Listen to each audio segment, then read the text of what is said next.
Hi, thanks for joining us. This is Astronomy Daily. I'm your host, Andrew Dunkley, and it's good to be with you. Coming up on today's show, we've got plenty to talk about. The warming of our planet is one of them. Many doomsdayers suggesting we're on the threshold. The threshold of what? I'll tell you later. And they have confirmed the Martian core exists.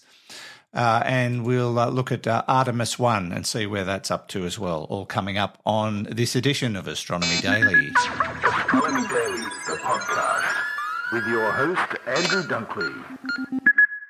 And we also welcome our AI reporter, Hallie. G'day, Hallie. Hi, Andrew. How's the head? I can't hide anything from you. I really shouldn't mention these things on the radio. Struggling. I have been getting regular headaches 2 or 3 times a day ever since I got my latest bout of COVID. That seems to be the after effect this time. The first time I had COVID, it was just a relentless cough that lasted 2 months. So I'm hoping the headaches don't last that long. Well, I hope it improves soon. Yeah, me too. Let's get a rundown of the news. NASA will continue a lunar smallsat mission for launch in mid-2023 despite exceeding its cost cap by 30%. NASA yesterday that the agency decided after a review to continue work on the Lunar Trailblazer mission, a small spacecraft that will orbit the moon to map the abundance of water ice deposits.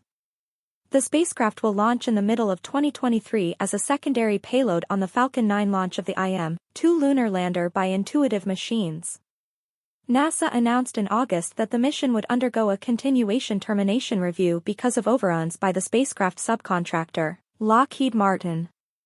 NASA says the mission has a revised overall cost estimate of $72 million. The mission is one of 3 NASA selected in 2019 for its Small Innovative Missions for Planetary Exploration Simplex program, along with the Janus Asteroid Mission and Escape and Plasma Acceleration and Dynamics Explorers Escapade Mars mission.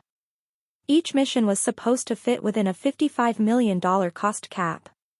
Lunar Trailblazer, with its new $72 million cost, is now more than 30% over that cap.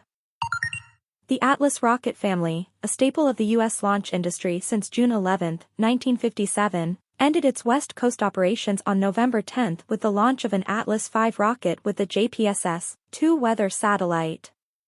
JPS Two is part of the Joint Polar Satellite System, the most recent generation of U.S. polar orbiting, non-geosynchronous, environmental satellites for the National Oceanic and Atmospheric Administration.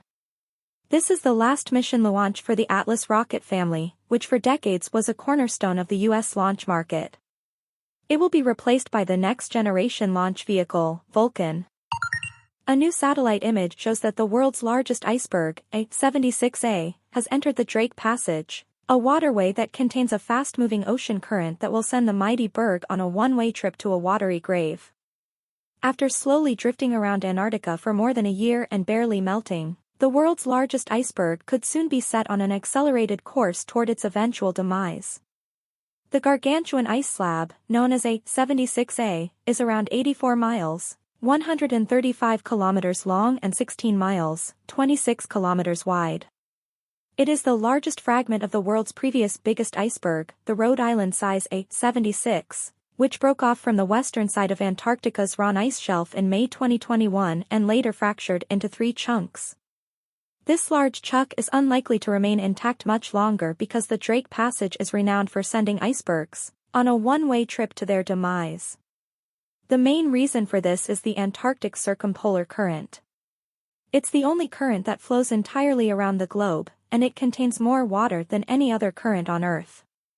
It is currently unclear how long A76A will remain in the Drake Passage, where it will end up, and how long it will survive once turbulent currents fling the ice mass northwards. Are there any big ships due for their maiden voyages in the near future, I wonder? One of the largest pieces of NASA's fallen Space Shuttle Challenger has been discovered on the ocean floor by a TV documentary team searching for a downed World War II aircraft.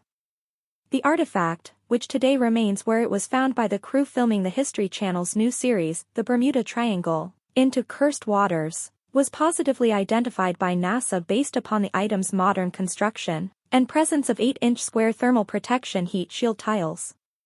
The segment of Challenger was found in waters off Florida's Space Coast, well northwest of the area popularly known as the Bermuda Triangle. And that's the news, Andrew. Thank you, Hallie, and we'll catch up with you at the end of today's show. Well, we've talked about global warming many times on Space Nuts, and it's always in the news. And it's generally thought that the planet is warming up and something needs to be done about it. Well, it's been confirmed, and it should come as no surprise. The world is definitely going to warm, but the scary part is it's going to warm beyond the 2.7 degree Fahrenheit or 1.5 degrees Celsius threshold that was set out by the climate science community in order to avoid the worst consequences of climate change. But they do say the planet can cool back down if countries take speedy action to decarbonise their economies, according to a new study. Now, the goal of reducing the ongoing global temperature rise to below 1.5 degrees Celsius was agreed upon at the United Nations Climate Change Conference in Paris about 7 years ago. Every tenth of a degree above that limit will bring unpredictable consequences, increasing the severity of extreme weather events and climate fluctuations, according to the researchers. And I think we're already seeing it. Unprecedented massive tornadoes, record-breaking hurricanes, cyclones and typhoons, you name it. We are seeing it already. As things stand, the study says there is no way of preventing the feared climate change threshold from being reached now, which is based on the analysis of 27 possible emission reductions scenarios. But they went on to say all is not lost. Decisive action could bring the temperature back down to a reasonable limit, and they're urging the global community to do all they can to reduce the period of time the planet spends in the temperature hot zone. That's all good and well, and I think at this stage statements like that are preaching to the converted. Those that do not want to hear it will ignore it and keep munching away on coal and all those other carbon-emitting fuels to perhaps the demise of the planet for the foreseeable future. They went on to say it could take years or even decades to bring temperatures back down. The analysis suggests, and every year the planet remains too warm, will bring environmental destruction, including the loss of land due to sea level rises, devastating droughts and severe flooding. So delaying action for too long may lead to irreversible consequences. Now, Mars, my favourite place in the entire solar system, has been the subject of an analysis that has proven that it has a core. Now, that's not new news. I know I said at the beginning, hey, Mars has got a core. We know that. We've talked about that before. But it was found using a new method to scan the deep interior of planets in our solar system to confirm whether or not they have a core at the heart of their existence. And that's been done through seismologists from the Australian National University. And this system functions in a similar way to an ultrasound scan using sound waves to generate images of a patient's body. You just do this on a planet-wide scale. The research has been published in Nature Astronomy. Using the ANU model to scan the entire interior of Mars, the researchers confirmed the red planet has a large core at its centre, a theory first confirmed by the scientists in 2021. Study co-author, Professor Horv Thalik from ANU, said that based on the data collected from the ANU technique, the researchers determined that the Martian core, which is smaller than Earth's, is about 3,620 kilometres or 2,250 miles in diameter. But it was a good test because now they'll be able to use the same technology on other planets and moons in our solar system. And basically, if you can find a core, you might understand what makes these objects tick. The Astronomy Daily podcast with Andrew Dunkley. Now, to the trials and tribulations of NASA's Artemis project. NASA has decided to reschedule its Artemis 1 mission launch to November 16th. depending on whether or not they can reach a position where the conditions are safe. The Space Agency is monitoring yet another tropical storm, Nicole, which is approaching the east coast of Florida. Now, adjusting the target launch date, they say, will allow the workforce to tend to the needs of their families and homes and provide sufficient logistical time to get back into launch status following the storm. Nicole has also delayed the SpaceX Galaxy satellite launch, pushing it back at least 4 days for a launch no earlier than November 12. The Artemis 1 delay is the latest in a long series of launch dates that have been scrubbed for that one mission. They just have had no luck whatsoever. Initially technical problems, then a tropical hurricane or a hurricane, and now it looks like another storm delay. Fingers crossed, they'll get there eventually, but gee, it must be frustrating. They must be going nuts. And finally, exoplanets.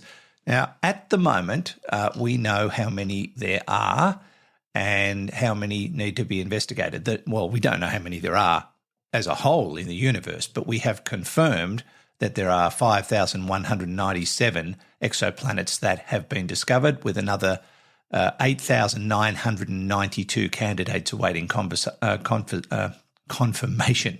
Of those 5,197 confirmed exoplanets, they are in 3,888 planetary systems. Now, the majority have been particularly massive planets, ranging from Jupiter and Neptune-sized gas giants, which have a radius of 2.5 times that of Earth. Another statistically significant population has been rocky planets that measure 1.5 times the diameter of Earth. They call them super-Earths. I hate that terminology. This presents a mystery to astronomers, especially where exoplanets discovered by the Kepler Space Telescope are concerned. Of the more than 2,600 planets Kepler discovered, there's an apparent rarity of exoplanets with a radius of about 1.8 times that of Earth, which seems a little bit strange. And they're referring to this as a radius valley. A second mystery, known as peas in a pod, refers to neighbouring planets of similar size found in hundreds of planetary systems with harmonious orbits.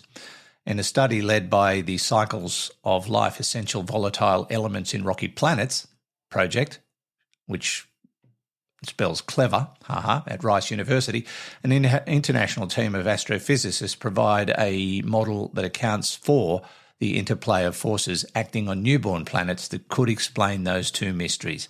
The research was led by Andre Isdoro, a Welsh postdoctoral fellow at Rice's NASA-funded Clever Planets project.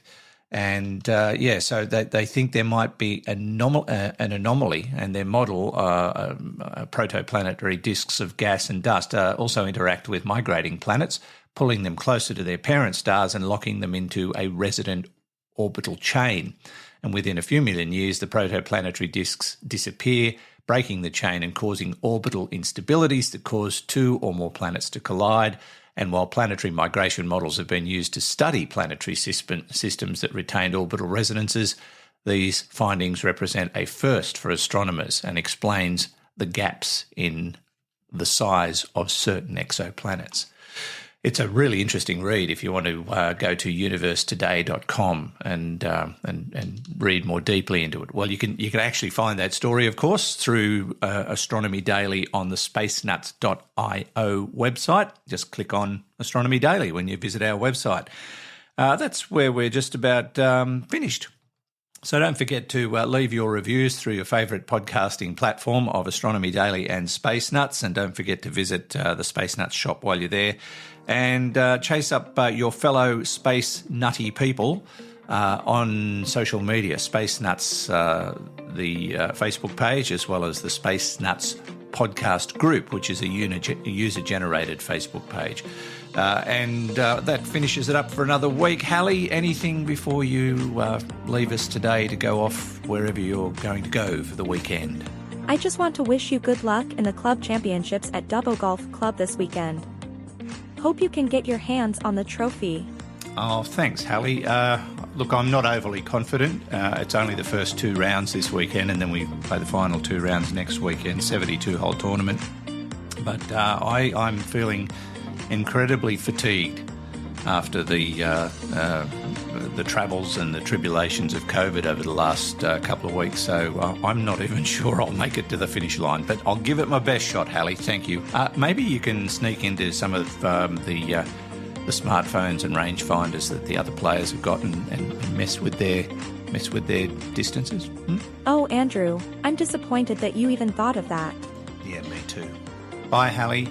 Have a good weekend. Bye. And we're done for another week. Thanks for listening to Astronomy Daily. Looking forward to your company again next time. Astronomy Daily, the podcast, with your host, Andrew Dunkley.